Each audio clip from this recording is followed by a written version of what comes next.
Canada is considering an unprecedented response to President Donald Trump's impending tariffs on Canadian goods, set to take effect on March 3rd.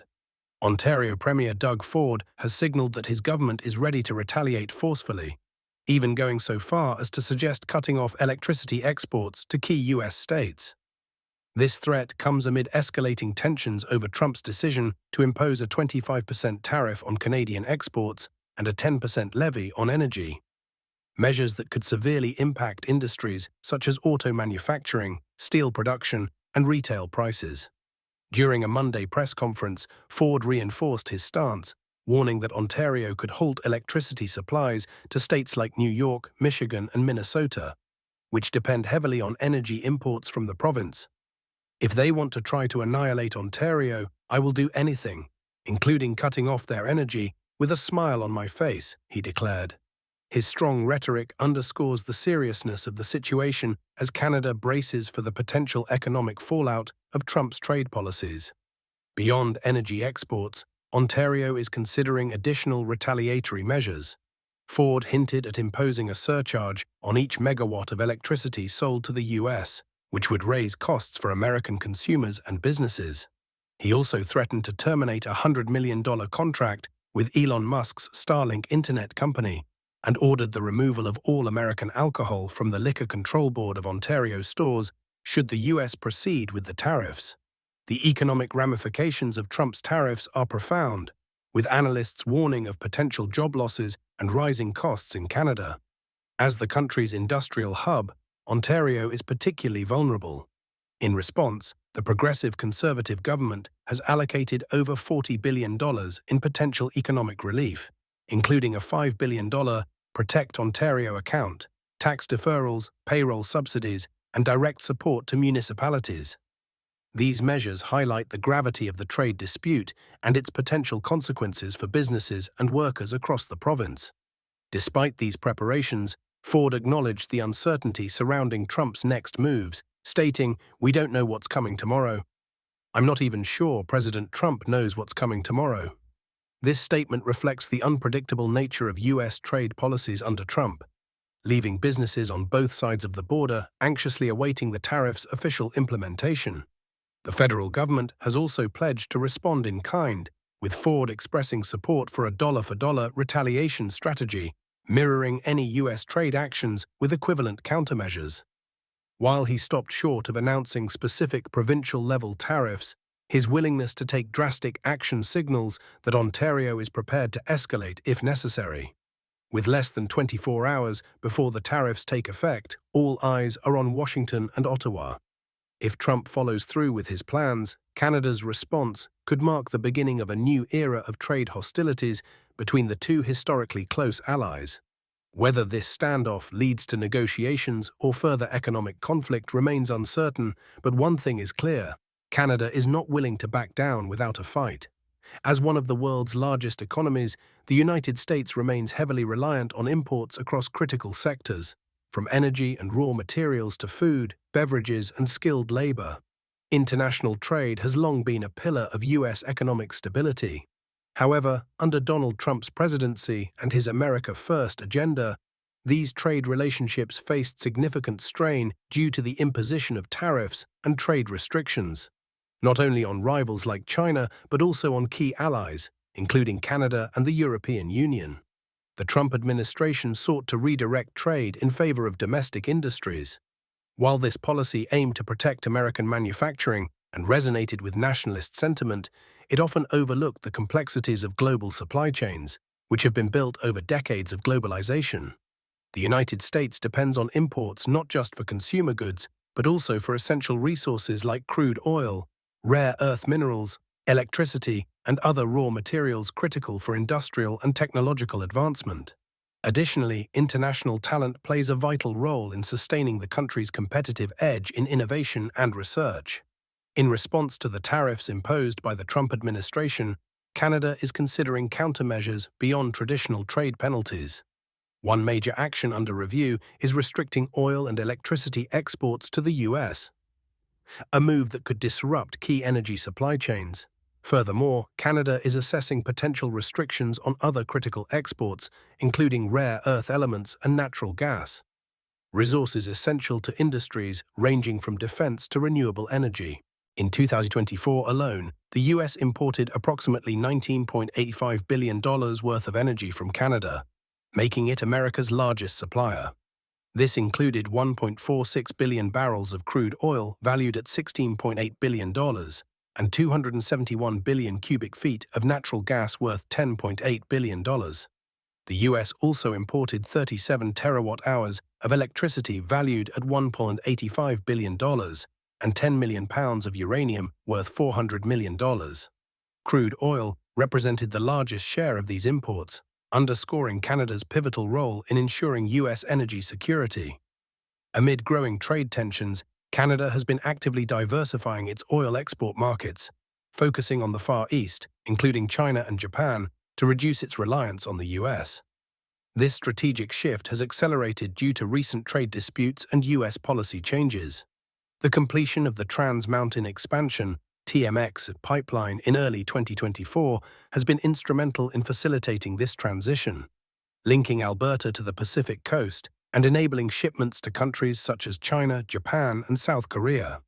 By September 2024, major refiners in Japan, South Korea, and Brunei had received their first shipments of Canadian crude via the TMX pipeline. Alberta's energy exports to China saw a dramatic increase in the first 11 months of 2024, totaling $2 billion, a five-fold surge compared to the same period in 2023. This growth was primarily driven by crude oil exports, which skyrocketed from $0 to $1.8 billion during that time. Japan has also emerged as a crucial market for Canadian energy exports. In February 2025, Alberta's Minister of Environment and Protected Areas, Rebecca Schultz, highlighted the importance of expanding into the Japanese market amid U.S. tariff threats, aiming to secure new buyers for Alberta's natural gas and crude oil. Despite being a major energy producer, the U.S. still relies on imports to balance regional and industrial demand. These imports include crude oil, natural gas, petroleum products, coal, electricity, and uranium. In 2024, U.S. crude oil imports averaged 6.1 million barrels per day, with Canada supplying over 4 million barrels per day, 67% of total imports, through pipelines such as Keystone XL and Enbridge Mainline. Even with rising domestic production, crude imports remain essential for U.S. refineries designed to process heavier oil grades. Additionally, the U.S. imported 8.5 billion cubic feet per day of natural gas in 2024, with Canada supplying 7.4 billion cubic feet per day, primarily to the Midwest and Northeast. These imports are crucial for winter heating and industrial power generation. In the same year, the U.S. imported 38.92 terawatt-hours of electricity, with Canada providing 95% of that total. States like New York and Michigan are particularly dependent on Canadian power, especially during peak demand seasons. Coal imports were minimal in 2024, totaling just 4 million short tons, with Colombia, Indonesia, and Canada as the primary suppliers, mainly for niche demands in steel production. Meanwhile, the U.S. imported 50 million pounds of uranium, fueling its 93 nuclear reactors. Canada accounted for 20% of those imports, while shipments from Russia declined significantly due to new sanctions. Any disruption in these imports would have significant consequences, highlighting Canada's crucial role in U.S. energy security. In response to the proposed U.S. tariffs, Canada is also considering strategic countermeasures, with one of the most impactful options being a reduction or halt in oil exports. Such a move would have widespread repercussions. Prime Minister Justin Trudeau has advocated for a measured response, while the federal government weighs alternative retaliatory actions, including targeted tariffs on U.S. imports such as steel, aluminum, and orange juice.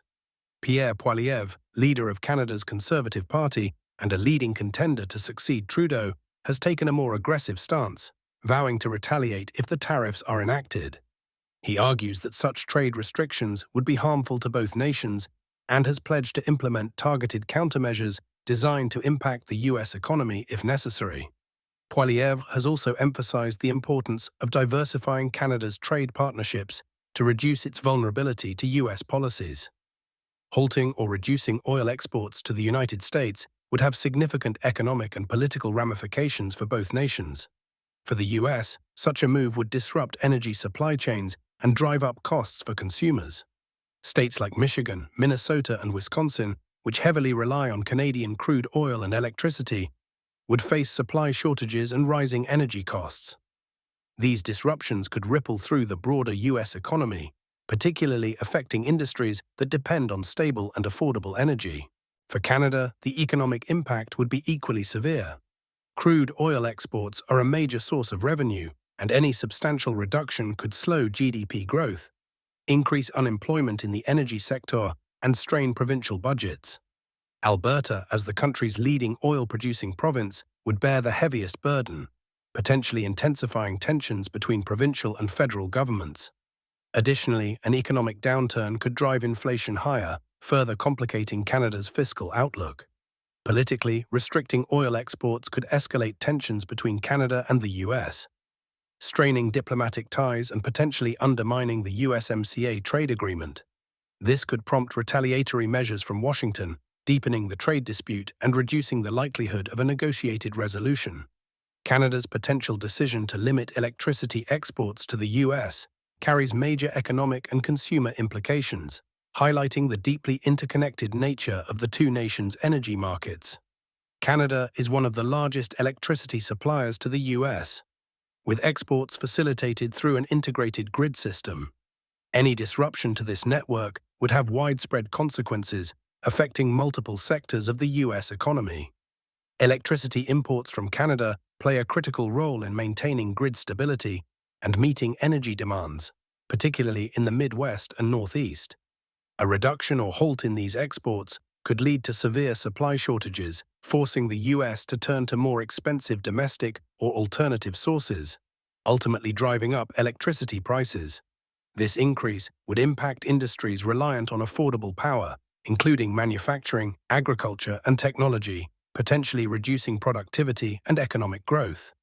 Moreover, disruptions in Canadian electricity imports would exacerbate existing U.S. energy challenges, such as outdated infrastructure and seasonal demand fluctuations. States like New York, Minnesota, and Michigan, which are heavily dependent on Canadian electricity, could experience power shortages and surging costs.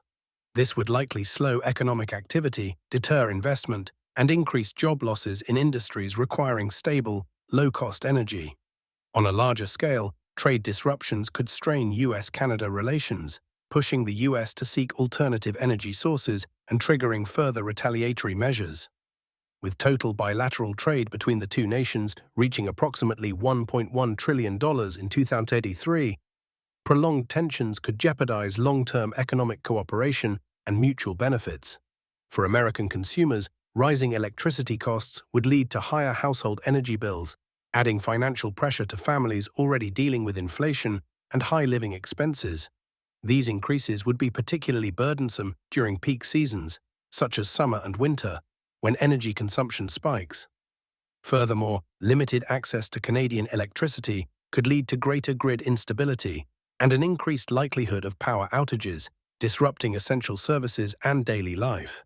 In extreme cases, energy shortages could pose serious public health risks, especially during harsh weather conditions when stable electricity supply is crucial for heating and cooling.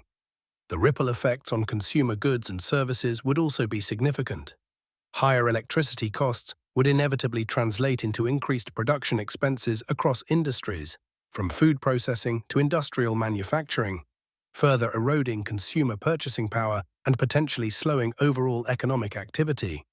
That concludes today's discussion. Thank you for watching. If you found this content insightful or valuable, please consider supporting us by liking the video and subscribing to our channel. Your engagement helps us reach a broader audience and continue providing in-depth analysis on critical global issues. Stay connected, and we'll see you in the next one.